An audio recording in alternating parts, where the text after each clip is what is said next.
మన లక్ష్మి కొడుకు కలెక్టర్ అయ్యాడంట. ఇప్పుడు వెలిచాల ఊరిలో ఎవరి నోట విన్నా ఇదే మాట. కరీంనగర్కి 12 కిలోమీటర్ల దూరంలో ఉంటుంది ఆ పల్లె. అందరితో కలుపుగోలుగా ఉండే ఆ తల్లి మా లక్ష్మి మాత్రమే కాదు, మా వాడు గొప్పవాడు అయ్యాడని ఊరంతా మురిసిపోతూ ఉంది.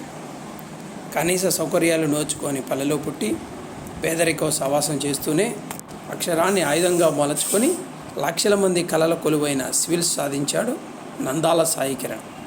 సాధించాలని కసి ఉంటే ఏది లక్ష్యానికి అడ్డురాదని నిరూపించిన విజేత ప్రస్థానం అతని మాటల్లోనే. చిన్నప్పటి నుంచి అమ్మా నాన్న పనిచేస్తేనే ఇల్లు గడిచే నేపథ్యం మాది. అలాంటిది 7 ఏళ్ల కిందట నాన్న అనారోగ్యంతో మమ్మల్ని అందరినీ వదిలేసి వెళ్ళిపోయారు. ఆర్థిక కష్టాలు మాకేం కొత్త కాదు, కానీ ఆయన లేని వెళితే మానసికంగా వేధించింది. ఇప్పుడు దుఃఖాన్ని దిగమింగుకుంటూనే మాకు ధైర్యం చెబుతూ మా కోసం ఎంతో కష్టపడింది బీడీ కార్మికురాలైన మా అమ్మ. ఎందుకో తెలియదు కానీ అమ్మకి మొదటి నుంచి అక్క నాపై విపరీతమైన నమ్మకం. ఎప్పటికైనా మేము గొప్ప స్థాయికి ఎదుగుతామనేది. నాన్న ప్రేరణతో మీ చదువుతోనే మన బతుకు మారుతుంది, అంత పెద్ద స్థాయికైనా చేరవచ్చు, ఎదిగాక మనలాంటి వాళ్ళకి సాయం చేయడం మర్చిపోవద్దు అని పదే చెప్పేవారు మగ్గన్నేసేం మా నాన్న. మంచి ఉద్యోగం సాధిస్తేనే ఈ దుస్థితి మారుతుందని అప్పుడే అర్థమైంది. ఆ ప్రేరేపణతో పుస్తకాన్ని అందుకున్నాను, మనసు పెట్టి చదివాను. 10లో టాపర్గా నిలవడంతో ఇంటర్లో ఫీజు రాయితీ వచ్చింది. ఇది నా నమ్మకానికి పునాదిలా మారింది. ఈసారి మరింత కష్టపడితే 98% మార్కులు వచ్చాయి. ఉపకార వేతనంతో వరంగల్ NITలో సీటు సాధించి అయినా కొద్ది మొత్తం ఫీజులో ఖర్చులో భరించే స్తోమత కన్నవాళ్ళకి లేదు. విద్యారుణం తీసుకొని చదువుకున్న ఈ సమయంలోనే నాన్న కన్నుమూశారు. కుటుంబ భారం అంతా అమ్మపైనే పడింది. మాకు అన్ని రకాలుగా అండగా ఉంటూ కష్టపడేది ఆమె. కొన్నాళ్ళకి అక్క శ్రవంతికి ఏఈగా ఉద్యోగం వచ్చింది. బీటెక్ ఆఖరి ఏడాదిలో క్యాంపస్ ప్లేస్మెంట్స్లో నాకు ఉద్యోగం వచ్చింది. నా 21 ఏళ్ల నాటికే నేను ఉద్యోగంలో జాయిన్ అయ్యాను. కాలం గడిచిన కొద్దీ నాలో పరిణితి రాసాగింది. చిన్నప్పుడు ఎప్పటికైనా గతుకుల రోడ్లు చూసినప్పుడు నాకే గనుక అధికారం ఉంటే మంచి రోడ్డు వేయించేవాడిని అనుకునేవాడిని. పాడుపడ్డ స్కూల్ని చూసిన, వైద్య సౌకర్యాలు లేని ఆసుపత్రులకు వెళ్ళిన మనసు చెల్లించేది. ఇలాంటి వాటిని బాగు చేసి శక్తి బాగుండు అనుకునేవాడిని. అదే సమయంలో సమాజంలో ప్రభావితమైన మార్పులు తెచ్చిన కొందరు కలెక్టర్ల గురించి చదివా. అప్పుడు నా అంతిమ లక్ష్యం IASగా మారింది. ఉద్యోగం చేస్తూనే 3 ఏళ్ల కిందట నా సివిల్స్ వేట మొదలైంది. అప్పటికే NIT మిత్రులు కొందరు ప్రిపరేషన్ ప్రారంభించారు. వాళ్ళ సలహాలు తీసుకున్నాను. పాత ప్రశ్నాపత్రాలు చూడడం, గత విజేతల అనుభవాలు క్రోడీకరించడం, వాళ్ళు బ్లాగ్స్ ఫాలో అవ్వడం.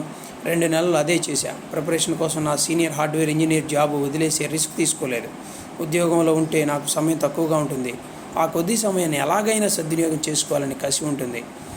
పక్కా ప్రణాళిక ప్రకారం వెళ్ళొచ్చు అనిపించింది. ఊహించినట్టే మొదటి ప్రయత్నం విఫలమైనా మళ్ళీ వెంటనే మెయిన్స్కి తయారయ్యాను. ఈ సమయంలో నాకు ఇష్టమైన సినిమాలు బంద్, స్నేహితులతో కథాకాన్ని కట్టు, ఆఫీసులకు వెళ్లే ముందు వచ్చిన తర్వాత ఏమాత్రం ఖాళీ దొరికిన పుస్తకం చేతిలో ఉండేది. వారాంతాల్లో అయితే పూర్తిగా వాటికే సమయం. ఆఫీస్ పని ప్రిపరేషన్తో ఒత్తిడికి గురైనప్పుడు మంచి ఉద్యోగంలో ఉండి కూడా ఇంతలా కష్టపడటం అవసరమా అని ఒకసారి అనిపించేది. కానీ నా నేపథ్యం, సమాజంలో మంచి గౌరవం దక్కాలనుకోవడం, నా సంకల్పం ఇవన్నీ గుర్తించి మళ్ళీ అడుగు ముందుకేసేవాడిని. ముఖాముఖి కోసం కొన్ని మాక్ ఇంటర్వ్యూలు శిక్షణ పొందా. ఈసారి గురి తప్పలేదు. నా ఆశయానికి అమ్మ ఆశలతోడై 2వ ప్రయత్నంలో సివిల్స్ విజేతగా మీ ముందు నిలిచా. ర్యాంకు వచ్చిందని తెలియగానే ముందు సంతోషంగా అనిపించింది. 2 రోజులు అయ్యాక మామూలే. కానీ మా ఊరి మొత్తం ఇంకా పండుగ వాతావరణం ఉంది. నాకన్నా ఎక్కువ వాళ్ళే సంతోషిస్తున్నారు.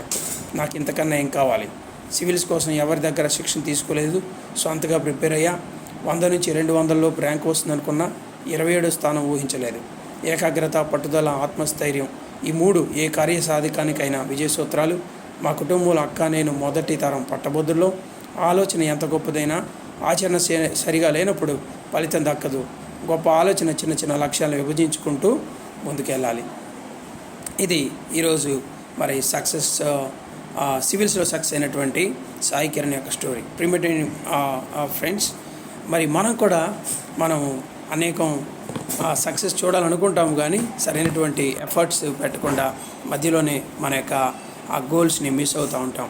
మరి ఇట్లాంటి అనేకమైనటువంటి సక్సెస్ స్టోరీలు మనకెంతో ప్రోత్సాహంగా ఉండాలని, మరి దేవుడు మన జీవితాల్లో ఏదైతే మరి కోరుకుంటా ఉన్నాడో దాని స్థాయిలోనికి మనం వెళ్ళినట్లుగా మనందరం సిద్ధపడాలని మిమ్మల్ని అందరిని అభినందిస్తూ థ్యాంక్ యూ.